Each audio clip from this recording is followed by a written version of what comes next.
4월 3일 목요일, 오늘 우리에게 주시는 하나님의 말씀은 민수기 9장 1절로 14절의 말씀입니다. 제가 하나님의 말씀을 봉독하겠습니다. 애굽 땅에서 나온 다음 해 첫째 달에 여호와께서 시내 광야에서 모세에게 말씀하여 이르시되 이스라엘 자손에게 유월절을 그 정한 기일에 지키게 하라.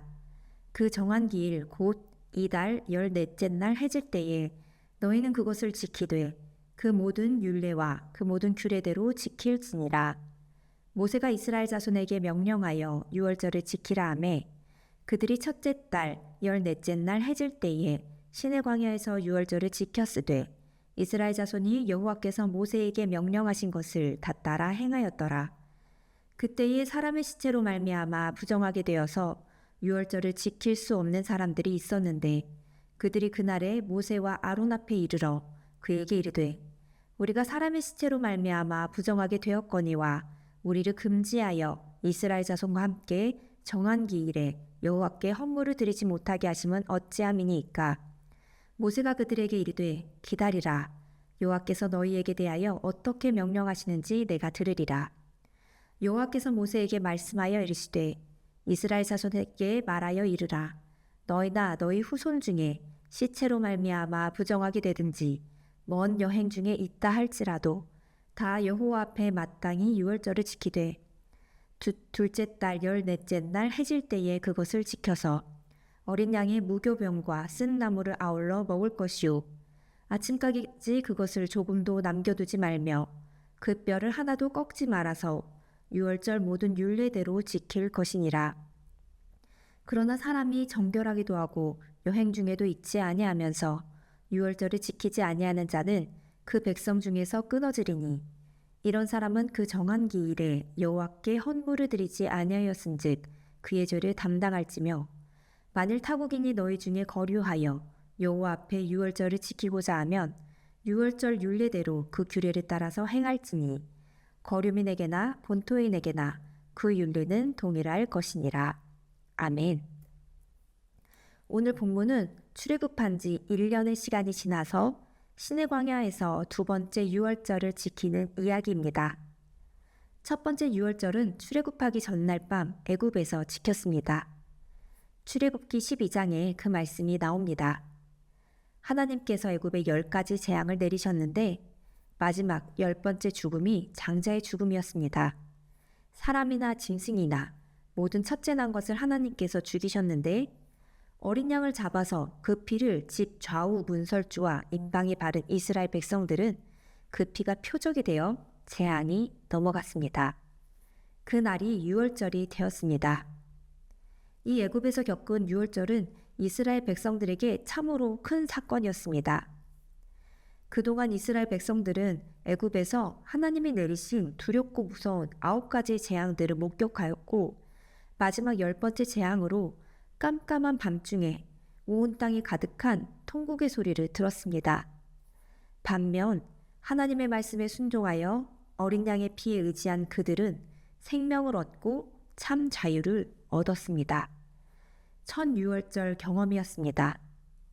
이때부터 이스라엘은 하나님의 백성으로서 새 역사가 시작되었고 유월절이 속한 이 달이 해의 첫 달이 되었습니다.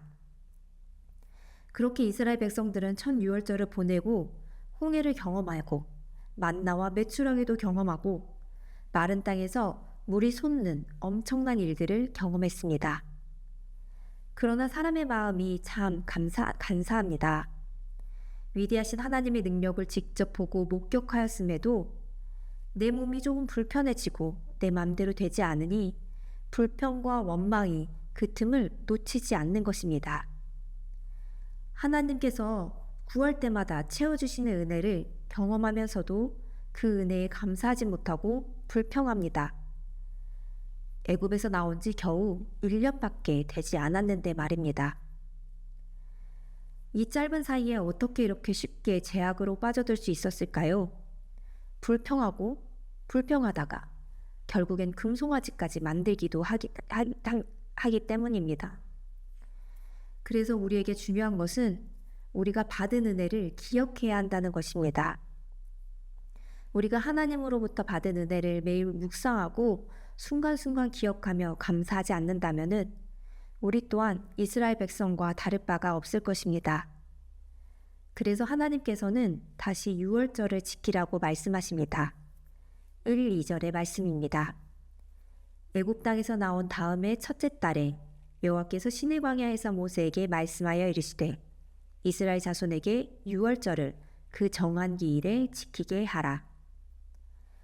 이스라엘 백성은 시내산에서 하나님의 백성으로서 언약을 맺고 지켜야 할 율법도 받았습니다.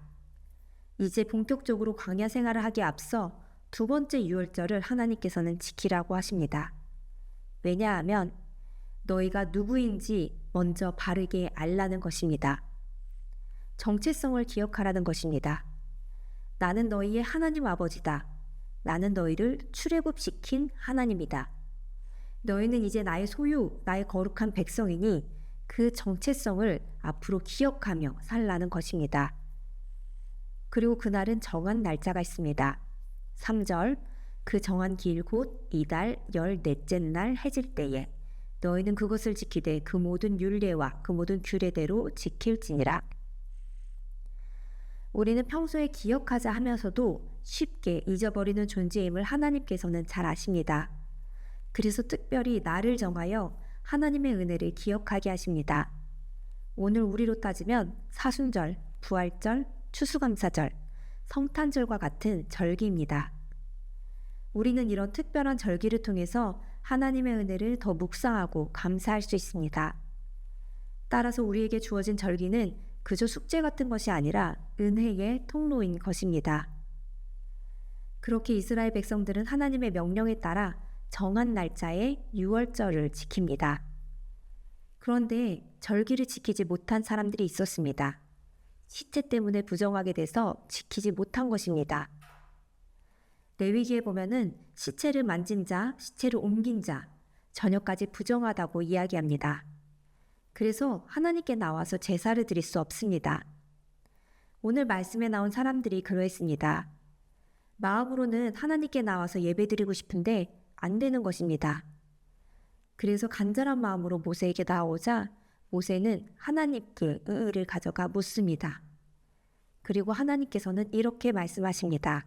10절 이스라엘 자손에게 말하여 이르라 너희나 너희 후손 중에 시체로 말미암아 부정하게 되든지 먼 여행 중에 있다 할지라도 다 여호와 앞에 마땅히 유월절을 지키되 이스라엘 백성이라면 누구나 마땅히 유월절을 지켜야 한다는 것입니다. 상황이 안 돼서 안 되는 게 아니라 마땅히 하나님의 구원의 은혜를 반드시 기억하고 예배를 드려야 한다는 것입니다. 그러나 도저히 안 될 때 우리의 상황과 형편을 아시는 하나님은 우리에게 대안을 주셨습니다. 11절, 12절의 말씀입니다. 둘째 달 14째 날 해질 때에 그것을 지켜서 어린 양의 무교병과 쓴나물을 아울러서 먹을 것이요 아침까지 그것을 조금도 남겨두지 말며 그 뼈를 하나도 꺾지 말아서 유월절 모든 율례대로 지킬 것이니라. 한 달 후에 둘째 달 14째 날에 유월절을 지키라 하시는 겁니다. 그런데 나는 뒤늦게 하니까 생략하고 축소해서 지내는 것이 아니라 모든 율례대로 지키라 하십니다. 늦었으니까 대충대충이 아니라 늦게라도 주님의 은혜에 참여하게 됨을 감사하면서 정한 율례대로 동일한 예배를 하나님께 올려드려야 한다는 것입니다. 이어 13절의 말씀입니다. 그러나 사람이 정결하기도 하고 여행 중에 있지도 아니하면서 유월절을 지키지 아니하는 자는 그 백성 중에서 끊어지리니 이런 사람은 그 정한 기일에 여호와께 헌물을 드리지 아니하였은즉 그 죄를 담당할지며. 하나님께서 우리의 상황과 형편까지 생각해 주셔서 늦은 유월절 절기를 지킬 수 있도록 은혜를 주셨는데 그럼에도 하나님의 은혜를 기억하지 않는 사람은 그 죄를 담당하게 됩니다. 14절의 말씀입니다. 만일 타국인이 너희 중에 거류하여 여호와 앞에 유월절을 지키고자 하면 유월절 율례대로 그 규례를 따라서 행할지니 거류민에게나 본토인에게나 그 율례는 동일할 것이니라. 하나님의 은혜는 끝이 없으십니다. 하나님 안에 거하기 원하는 자라면, 하나님의 은혜를 사모하는 자라면 누구든지 유월절을 지킬 수 있도록 은혜의 길을 마련해 주십니다. 주님은 주를 찾는 모든 자에게 은혜를 풍성하게 주시는 분이십니다. 오늘 주시는 메시지입니다. 첫째, 유월절 어린 양 되신 예수님을 기억하라. 이스라엘 백성은 유월절 어린 양의 피로 생명을 건졌습니다. 오늘날 우리는 유월절 어린 양 되신 예수 그리스도의 대속으로 새 생명을 얻게 되었습니다. 그 구원의 감격은 말로 다할 수 없습니다. 그런데 우리도 이스라엘 백성들처럼 너무나도 쉽게 불평하고 원망하고 있지는 않습니까? 하나님께서 말씀하십니다. 구원의 은혜를 기억하라. 죽음이 생명으로 바뀌는 엄청난 사건을 우리가 겪었습니다. 그 은혜 앞에 살아야 합니다. 그 은혜를 날마다 묵상해야 합니다. 날마다 하나님의 은혜에 젖어 사는 성도가 되시기를 바랍니다. 둘째, 은혜를 사모하며 하나님께 구하라. 절기를 지키고자 하는 마음만 있다면 우리의 상황과 형편을 잘 아시는 주님이 길을 열어주십니다. 내가 부정해서 제사를 드릴 수가 없어. 나는 타국인이라서 안 돼가 아니라 하나님, 저도 은혜의 자리에 있기를 원합니다. 구할 때 하나님께서는 길을 열어주셔서 우리를 은혜의 자리로 인도해 주실 것입니다. 핑계하지 말고 주어진 말씀에 순종하기 위하여 기도해야 합니다. 그래서 길을 열어주시고 우리에게 은혜 가운데로 초대하시는 하나님을 만나는 그런 귀한 성도님들 되시기를 간절히 소망합니다. 또 오늘 하루가 그렇게 은혜를 사모하며 구하는 하루 되시기를 간절히 바랍니다. 이 시간 함께 기도하도록 하겠습니다. 사랑과 은혜가 풍성하신 하나님, 우리를 사랑하셔서 예수 그리스도로 말미암아 구원의 길을 열어주시고 새 생명을 얻게 하시니 감사합니다. 우리가 이 은혜를 잊지 않고 오늘 하루를 살아가게 하여 주시옵소서. 또한 주님의 말씀에 순종하기 원합니다. 우리의 상황과 형편이 여의치 않을 때라도 주님께 의지하여 은혜를 사모하게 하시고 우리에게 길을 열어주시고 은혜를 부어주시는 주님을 경험할 수 있도록 우리의 마음과 우리의 생각이 온전히 주님을 구하는 성도들 될 수 있도록 주님 인도하여 주시옵소서. 오늘 하루도 주님께 맡겨오며 예수 그리스도의 이름으로 기도드립니다. 아멘.